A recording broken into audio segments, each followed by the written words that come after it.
TikToks.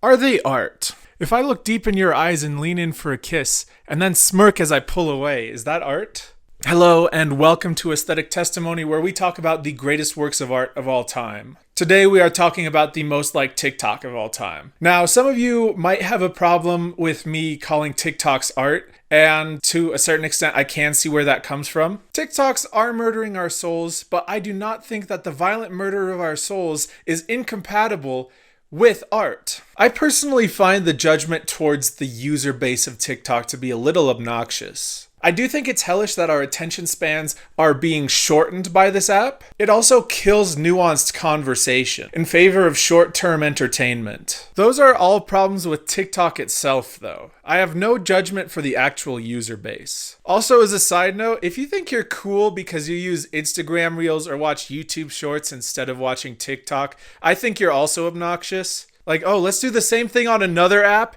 and then I get to judge these people because they're on the app that I don't like. Like, they're all bad for you. Shut up. They all have the same things on it too, except for YouTube Shorts really seems to like to push Jordan Peterson on you. I really think Jordan Peterson should thank YouTube Shorts for his entire career. So, is TikTok art? I certainly think so, but my definition of art is pretty broad. I would call just about any human expression art. If you build a house with the pure intention of utility, I wouldn't call that art, but the moment you put a decoration in, I think art happens. Is that a little reductive? Probably. But you didn't click on this video for my definition of art, you came here for Bella Porch. Actually, I say that, but you probably clicked on this video because you know me in real life.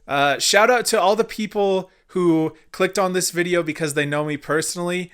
You're a real one. I hope that I'm cultivating our parasocial relationship well. Thank you for helping me complete step 1 of my plan, where you know me better than I know you, so our relationship becomes super stilted, thus creating an imbalance in our relationship where I have all the power. Today, we are talking about the greatest TikTok of all time based on likes. That, of course, is M to the B by Bella Porch.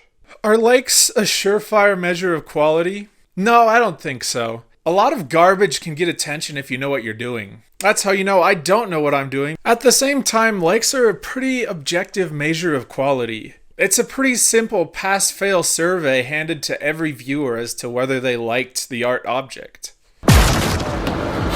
Stop. So, who is Bella Porch? How did she get famous? Was M to the B an inevitable hit for an already successful TikToker? Bella was born in the slums of the Philippines, but when she was 3 years old, her American father adopted her. Bella had a rough upbringing. Her father was abusive and treated her unfairly. Much like Cinderella, she was forced to do all the chores while her siblings got off scot-free. When Bella grew up, she joined the American Navy. Imagine being in the Navy with a girl who talks like this. Officer Porch, we are clear to drop missiles. Do you copy? Headphones with mic. Officer Porch? Headphones with no mic. After leaving deployment, she started her TikTok account. The content that Bella started making was oriented around gaming, but she quickly found more of a niche in cutesier content. Most of her stuff was pretty standard for TikTok. At times it was a bit strange. What's happening? I'm sandwich. Her account grew very quickly though. I'm having a hard time finding exact numbers, but I did find a comment that said one of her videos had 712k likes. At least I think that's what it was indicating. I have no idea, actually. Bella was a bit of a polarizing figure. She got a fair amount of hate, but also had a lot of defenders. Every video she posted was met with a little bit of befuddlement as to why it got all the attention that it did. Every video's comment section was a little bit of a culture war, with her haters and defenders duking it out in the comments. The more attention she got, the more befuddlement it was met with. On August 15th, 2020, Bella made her biggest hit yet. It was a dance video that used a camera filter that kept the camera zoomed in on her face. A catchy mashup song paired well with the addicting movement shown in the video. For this video, Bella was putting her own spin on a video done by Muhammad Afiq Hakim. Bella's video, however, surpassed the success of Muhammad's video. With that video, Bella found her secret to success. 2 days later, Bella posted her own original video with a similar visual style, but this time, her own dance and music. To the B, it's M to the B, it's M to the B, it's M to the B, it's M to the B, bang.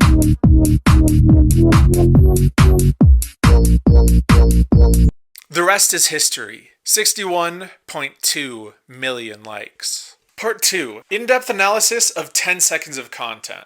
Before we dive into the actual video, I think we do have to address the elephant in the room. Bella Poarch is attractive. I'm not saying that as a personal statement. I don't find her that attractive personally, for the most part. But if you can't acknowledge that she is attractive, then I fear you're being a little disingenuous. It must be that's a mistake, isn't it? Somebody's jealous. Jealous of me being... Also, TikTok actively suppresses content that doesn't have attractive people. Even if it didn't do that though, our initial biases towards attractive people lend well to short-form content. People are instinctively more likely to trust you and like you if you're attractive. Whatever contributions you have are more likely to be valued as well. In such a short-form medium, our biases are guaranteed to generate our impression of a given person. Attractiveness strikes straight at the heart of our initial biases. Okay, now we can talk about the actual content of the video.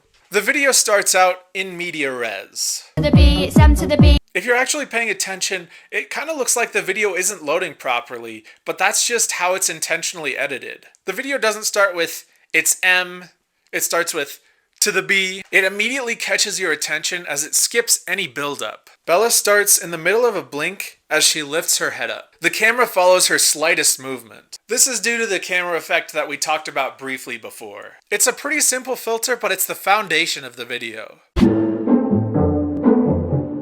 Oh, I gotta reinstall TikTok. No.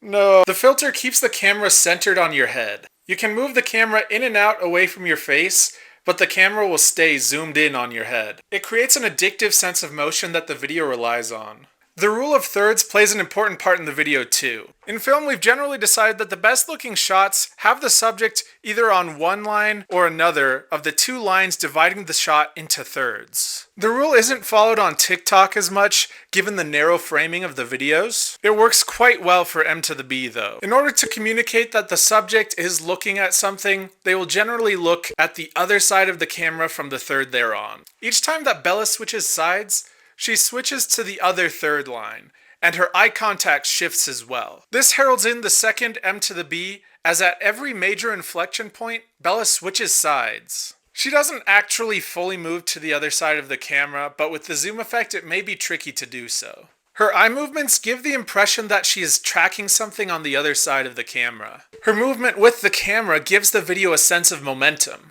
Bella switches back to her original side of the camera, and the song repeats M a few times. M to the B. Throughout the whole video, Bella blinks on every M, and given that several M's are said this time, she blinks her eyes several times. The more the song repeats its one line, the more Bella has a growing look of concern on her face. Although we have no context for her concern, it creates a sense of tension in the video. Whether we realize it or not, we are empathizing with Bella's concern. As Bella starts the next line, her head turn is more pronounced. She does one more standard head turn before the song says BAM! The dubstep beat drops, and Bella centers her face on the camera. Her head starts to bobble along with the beat, and the camera follows her, creating a wavy impression. Her face projects a confident self-assuredness. This is a release of the tension expressed by her earlier look of concern. After one measure, Bella turns her head to the side and makes an awkward face. It's somewhat cute, but it reads as a bit disconcerting. The face recreates the sense of tension from the first act of the TikTok, but this time in a different way. The tension comes from the direct eye contact and off-putting smile. Bella's final face releases the tension by removing eye contact and making a silly face. It recontextualizes the first face she was making as playful, and it's about as silly of a face as you can make. Some people might find this face attractive. Not me though. I don't get it. My friends told me that. I don't personally get it. I'm just telling you what my friends told me. That I don't personally think. It's not my opinion. It's just something I've heard. It's not me. A key aspect of the video is motion. The back and forth of the zoomed in camera effect creates an addictive video. If we all sat down together and decided what should be the most liked TikTok, I don't think this would be the one. But it did check off the right boxes for people to like this video more than any other video in the platform's history. It's addictive, and it takes advantage of the medium of TikTok incredibly well. This couldn't be done anywhere except for TikTok. It's a dance that isn't dependent on bodily motion, but on a camera filter and slight movements, along with the narrow screen of TikTok. The video packs a lot into 10 seconds, which really helps on the already frenetically paced app. The song choice works quite well too. Admittedly, it did get a little annoying as more people started to pick up on the trend, but the catchiness that made it annoying in the long term also made it really attention-grabbing in the short term. It starts off with a soft M, and then goes to a hard T with 2, and then to a soft TH sound with the, and then a hard B sound. It's M to the B. It gives a nice wavy texture to the song that leads well into the dubstep beat. As a short burst of music, it's quite captivating. But that leads me to another question. What the heck does M to the B mean? This is my best e-girl cosplay. Tell me how I'm doing. Part 3. The rabbit hole of M to the B. My question was immediately answered as soon as I looked the song up. Right there in the title was the artist's name, Millie B. I gave the song a cursory listen, and it just kind of sounded like your standard brag rap. Your bars are fake and my bars are real. I was mostly listening to figure out what section of the song was used, and to my surprise it was actually at the end of the song, where I suspected it might be towards the beginning. As suspected, the section of the song was simply an announcement of who Millie was. We all know the best MC, it's M to the B. And maybe that indicated the message of the song. Maybe it's about female empowerment. Maybe it's a powerful announcement of individualism. You are who you are. The trend is about women owning their beauty and being proud of who they are, just like Millie was proud of who she was. She was flexing her own skill as a rapper, and these women are owning their beauty. It's female empowerment incarnate. No, it's definitely not about that. I did some more research and I found out that this was actually a diss track. Apparently it was for some girl named Sophie Aspen. I went back to the video and it turned out that, yes, it was a diss track. A pretty brutal one at that. Years like riddled with STDs. You're an animal, you belong in the zoo. The song was originally called Sophie Aspen Send, where send is another term for diss track. In no short order, Millie slams Sophie for promiscuity, being bad in bed, promiscuity. Actually, it's mostly just promiscuity. As an empath, I'm sensing that she might not be too fond of Sophie. As I did more research, I found out that Sophie knew about the diss track and about the M to the B video that Bella Porch did as well. Can someone please tell all these Americans what's going on? They're doing all this, M to the B, M to the B, M to the B, and like they're following a B. It's not about a B. It's about me. When the diss track originally came out, Sophie actually made a response of her own. At this point, though, I was left with more questions than answers. What had Sophie done to deserve all this ire? Who was the little T mentioned by the song, and why did he send Sophie first? Apparently, Millie's beef was over a beauty blender, which... Wait, let me look this up real quick.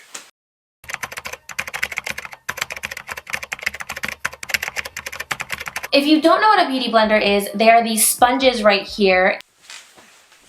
Okay, so apparently it's like a makeup thing. That led me to Trick Words M to the B, a history of Millie B, Sophie Aspen, and Little T. I did, however, leave immediately because he pointed me to a direct source and I felt like I shouldn't just steal his video. Apparently, the story of Little T and Sophie Aspen was one that caught the attention of several British YouTubers at the time. One of the foremost commentators on this phenomenon was someone known as Will and E. In 2016, he made a video called World's Cringiest Kids Make Grime. Will typically devoted his content to goofing on Musical.ly kids, but he discovered an interesting YouTube channel. Blackpool Grime Media was a channel where upcoming grime artists from Blackpool could promote their music. The interesting thing about this channel was that there were a lot of kids on it. Will had found the opportunity to capitalize on this fascinating content. And look! There's the little T mentioned by the Sophie Aspen send. And he's 11 years old? He's 11 years old! Not only that, but he's sending Sophie Aspen the first time we see him. Sophie, we know who you are. You're that girl who copies my boss. Now we're getting somewhere. Little T was a major player in the Blackpool grime media scene. He was featured in several videos and even made some grime music of his own. A central part of the scene's output was sending other rappers. It was a good way to get your name out there. To be honest, Little T's music wasn't that bad, especially for his age. When I see your brother, he better get on toes. Con, I'm gonna give him some sick blows right to the nose. The music is uncomfortably explicit though. Not just that though. Lil T included threats of intimate violence and also used the N-word. As you can imagine, this sparked some controversy, as it wouldn't be okay for an adult to exhibit this behavior, but it was especially inappropriate for a kid to be saying this. Lil T was met with fascination, moral outrage, and semi-ironic adoration. He was a spectacle. One day, while he was doing a Facebook livestream, he mentioned that he was going to send another grime artist, Sophie Aspen. Sophie sent him a Facebook message to let him know that she was going to send him. Not wanting to be outdone, Lil T made sure that he got the send out first. Sophie sent her response soon afterward. The two of them developed a rivalry with back and forth sends. It did get personal though, as they started going after each other's mothers. Lil T made fun of Sophie's mom for being deaf, which she actually was deaf. That made Sophie quite upset. Sophie's response in turn was filled with insults about Lil T's mom. Both of them hit a sore spot for each other that grew into genuine hatred. As the two continued their rivalry, their videos kept getting attention. People couldn't get enough of these two punching above their weight in both talent and crudeness. Here's a video on some weird rich bloke. Yeah, but it's not Blackpool Grime Media, is it, Will? A documentary about Blackpool Grime Media made by Vice's Noisy channel highlighted the scene and its three kingpins. There was Afghan Dan, who was considered the best and most respected rapper in the scene. The other two were the rivals, Lil T and Sophie Aspen. The documentary sought to bridge the tension between them, and they met in person for the first time. They weren't exactly friends yet, but they started to see eye to eye. The documentary ended on a hopeful note that maybe these two could get along. Maybe they could put the diss tracks behind them and support each other in their artistry. No, they went back to sending each other right away. The documentary blew up Lil T and Sophie's fame more than ever before. They became local celebrities and would sell out shows full of their adoring 12-year-old fans. With the fame that Lil T and Sophie got, so many other kids wanted a piece of the pie. Everyone wanted to be these two. Enter Millie B. Doing a send was a surefire way to get attention. Millie B had a special advantage in this case. There were very few female grime artists in Blackpool. Millie knew the best way to get attention. Attack the other girl. It's a pretty simple strategy. Beyond that, I don't know if there's much truth in the lyrics. But all of that to say, for Millie, this was a way for her to make a name for herself. It turned out that the most important lyrics weren't the insults towards Sophie, but the simple announcement of who she was. She was Millie B, M to the B. A name that would echo throughout the speakers of millions of phones in the world. A name that would transcend Blackpool Grime Media and become the symbol of an entire generation's entertainment. A flash in the pan, dominating the world for a short moment, only to disappear as soon as it arrived. To the B, it's M to the B, it's M. M to the B is a simple video for a simple medium. Sometimes the best thing isn't something mind-blowing that changes the world. It's just something that checks off the right boxes for people to give it a like and move on. It invokes the legacy of a rivalry that became the spectacle of a moment, only for imitators to crop up to make their own presence known. A song used to announce the presence of Millie B became the song that heralded Bella Poarch into stardom. M to the B became infamous, as everyone wanted a piece of the popularity pie. Like Millie before them, several aspiring influencers used the popularity of M to the B to prop up their own careers. M to the B is now synonymous with a droning vapid app that makes disposable entertainment endlessly accessible. It incessantly feeds its users the same content, slightly altered over and over again. For Bella though, her career was launched into the stars. Bella took advantage of her platform as well as her singing talents to start a music career. She now uses TikTok to showcase a glamorous lifestyle. I can't begrudge her for her success. She had a literal Cinderella rags to riches story, where her prince was not so much a man as it was an algorithm trying to keep millions of users entertained. In spite of my hatred for TikTok, I do think it's important to analyze the content that's on it and how it shapes our culture. It's part of our shared cultural dialogue, and we would be remiss to ignore it entirely. M to the B is a video that embodies TikTok while also invoking a niche subculture and its legacy. It's part of our culture, and it deserves at least that much respect. If you liked this video, then please go to my TikTok account and like the 3 videos that I made. I posted them like 3 years ago. I'm probably never going to post there again. I don't really care about that account, so it's a waste of your time, but at least I would know that you appreciated me. That's all I have for you today. Bye-bye.